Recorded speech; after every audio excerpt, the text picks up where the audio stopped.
things like that. I like how that's controversial. I know. Can we fuck? Are we allowed to fuck? Yeah. And Anyway, they're like, bro, don't talk about didn't that. Didn't say much about that. So I will say some people are surfacing some anti-gay comments that he made a while back. I mean, look, it's a pope. Yeah, that's what I was gonna say. Is like abortion. There's gonna be forget some it. stuff. Abortion. He's gonna be and trash. Francis was bad on like trans abortion, issues trans. yeah, I mean, like he's just they're gonna be bad it on is what it abortion. is. And I'm not saying this is good because it Yeah. would be based to have like a socialist pope who's just right about everything, right? But relative to what I was expecting, we would get Adolf Hitler in the pope dress with the hat. 100%. Like that's what I was literally expecting, somebody like that. 100%. In fact, Ratzinger, the pope before Pope Francis, he literally was in like the Hitler Youth. Oh, that's right. So I was expecting some shit like that, but you made a good point. You were like, I think this is part of the backlash against Trumpism. You made that point. I actually do kind of feel like that could have played into Canada, it. I mean, Australia, these are very absolutely. political actors, ultimately 100%. who are making these choices. And so, yeah, I think there is something to that. And the J.D. Vance being vice president may be also significant in a way.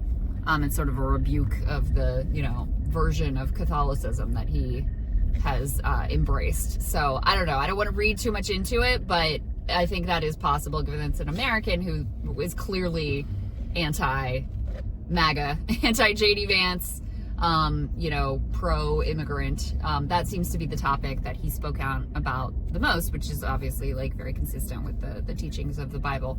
The other thing that has been fun to watch is just like the online right just melting down. Basically, Laura Loomer called him woke Marxist Pope. Yeah, and then she's like, well, of course the Pope is anti-MAGA and open borders, blah blah blah. And then I did see, I think it was Matt Walsh, who's trying to say, like, oh, you guys don't really understand, and, like, you don't know. Oh, so he's trying to defend the Pope? He's trying to say, like, it's too early for liberals to be able to claim him, and, yeah, so he was sort of hoping over that. Let me ask you this. Do we know anything he said about Gaza? Not yet. Yeah, so that is a big... That's a red flag right there. That's a big question mark. Because Yeah, Pope Francis was based fantastic. as fuck on Gaza. Yeah, he would call the Catholic Church in Gaza every night, they said. Yeah. Like, he was on top of it. Yeah, and he wants the Pope Mobile to be a mobile I saw that. health unit for in Gaza. So so we'll see what he has to say about that. But so far the indications are much better also than what I was expecting, because I was also thoroughly convinced we were getting a fascist Pope. I mean, I would have been surprised if they even went with even a moderate Pope. I would have been surprised by that. And the fact of the matter is, what we know so far is that this guy, relative to Pope standards, he's pretty lived up.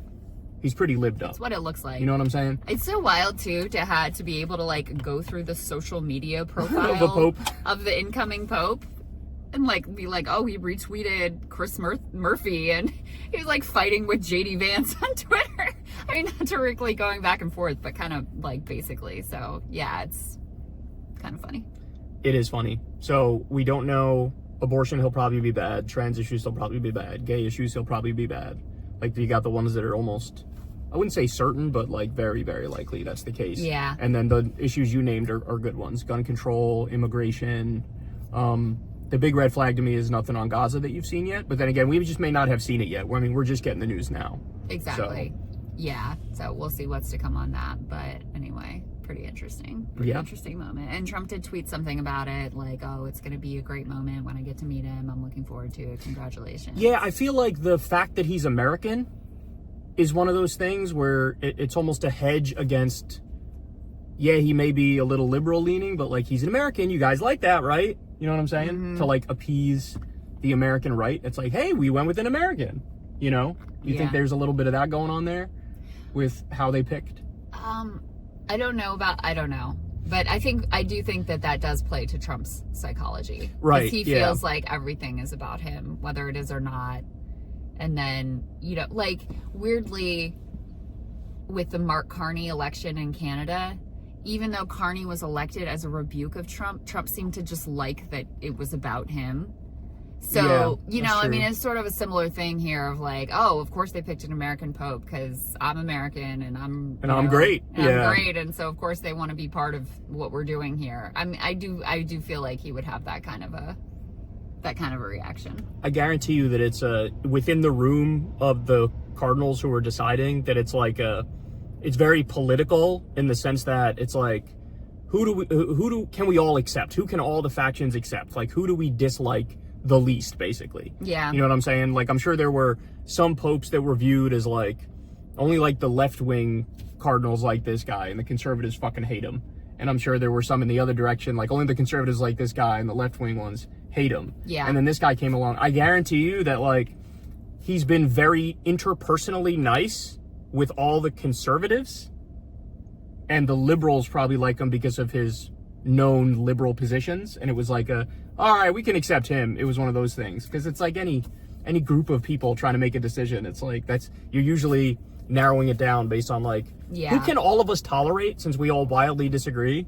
Well, you know? Yeah, that's where that thing that I was talking about comes into play, where it's like he just hasn't said that much about some You're right. of the more, Mm-hmm. some of the more challenging issues. And that may have been within the calculated. church. He may have been eyeing being the Pope for a long fucking time, and he played his cards right. And I don't know. I don't know how controversial. I suspect it is controversial within the Catholic Church hierarchy, like the stance vis-a-vis Gaza, and that could be another reason why. So crazy. I know it should be so obvious. It's like genocide is, bro. Which side do you take on the genocide? Yeah. Oh, I'm a moderate on genocide. I mean, that could be a reason why he kept his mouth shut on it. Yeah, too, and there isn't anything out there that he said. The Catholic Church, during the Holocaust, there were some factions of the Catholics who, like, basically supported the Nazis.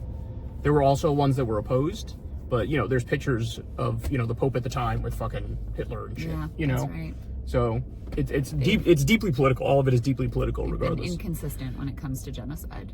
Yeah, which should be like, that just goes to prove how much religion is not tied to morality, that you can see the most clearly immoral thing of all time, and to you it's like debatable, and there's different ideas about it within your religious institution.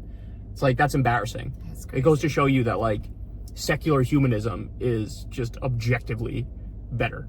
You know, you're not going to find a left-wing secular humanist who's not like crystal fucking clear about this is the crime of all crimes. This is the worst thing you could ever do, is like mass extermination, you know? Yeah, that's true. That's a good point. Yeah. All right, there you have it, guys. Peace.